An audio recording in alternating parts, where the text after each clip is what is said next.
This dish was a journey of discovery, and from it, I give you bacon rillette. Alright, to get started, we're going to need a whole lot of bacon, some butter, some thyme, some garlic, some lemon for zesting, a little bit of cognac, and some Dijon mustard. Preheat your oven to 225 degrees Fahrenheit and place your bacon, thyme, garlic, and seasoning in your baking vessel of choice. I'm using an enameled cast iron Dutch oven. A baking pan with foil over the top would work as well, but you really do want something that can create a tight seal. Oh, and don't forget to add your butter. And remember, ingredient amounts are listed below. And right here is where the journey of discovery begins, when adding salt. I wish I had been more careful with how I added my salt. Not just here, but throughout while making the rillette. Alright, now place this in your preheated oven for 4.5 hours, and you should end up with something that looks a little bit like this. And wait for it, I'm going to drop the pot lid right now, and you can see how jiggly it all is. The bacon should be falling apart tender, but not mush. So now you want to remove all of your thyme sprigs as best you can. Don't worry if there's a few leaves that are left inside. And here's a closer look at how well done the meat is. Next, you'll try and get all the garlic out and place it in a bowl. And then, using a strainer, you'll spoon the meat out into the strainer to help drain off some more of the fat, a portion of which we will be adding in later anyway. I do want to point out here that the meat was cooked perfectly, but the seasoning was a bit off.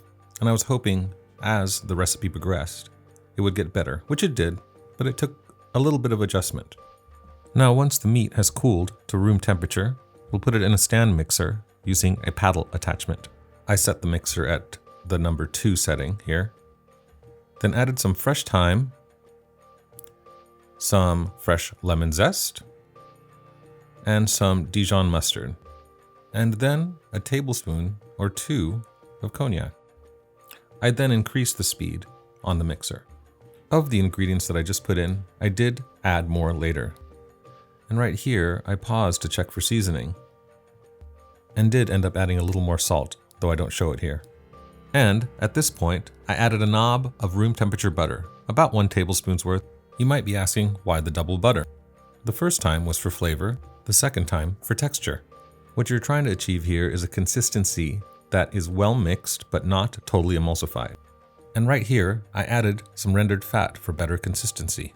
Alright, once I got it to where I wanted it to be, I tasted one last time for seasoning, then put it in a sealable mason jar like this one. Make sure to pack it nice and tight and get rid of any air pockets that you might see on the sides.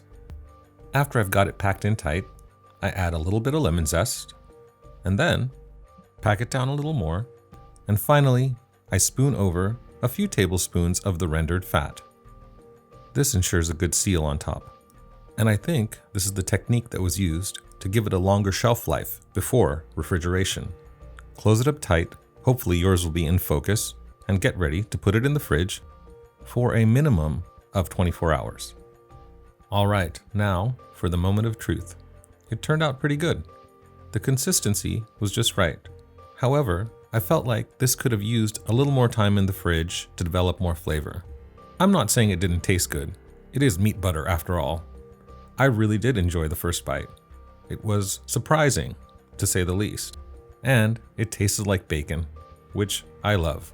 And I think I would have done it more justice if I had let it sit out at room temperature for maybe an hour before serving.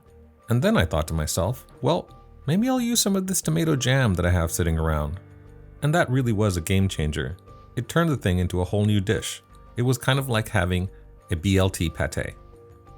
I don't have a jam making session incorporated into this video, but I do have some smartphone footage of the process, with which I'll try and give you the short version of the recipe. You're going to start by putting a cup of fresh cherry tomatoes into a food processor, where you'll pulse the tomatoes very gently, not pureeing them, just like this, very gently, very patiently, until you have something kind of like this. Alright, next, you'll put the tomatoes into a pan, set to medium heat, add some salt, and a 1/4 cup of brown sugar, and bring it all to a boil. And don't forget to stir everything up nicely. Get it to a rolling boil like this, then reduce to a simmer, and if you're gentle, you should have something like this. Finally, place in the refrigerator to chill before serving. And don't forget to refrigerate any jam you haven't used. You could can it, but I didn't. Maybe I'll do a canning video. Thanks for going on this journey with me.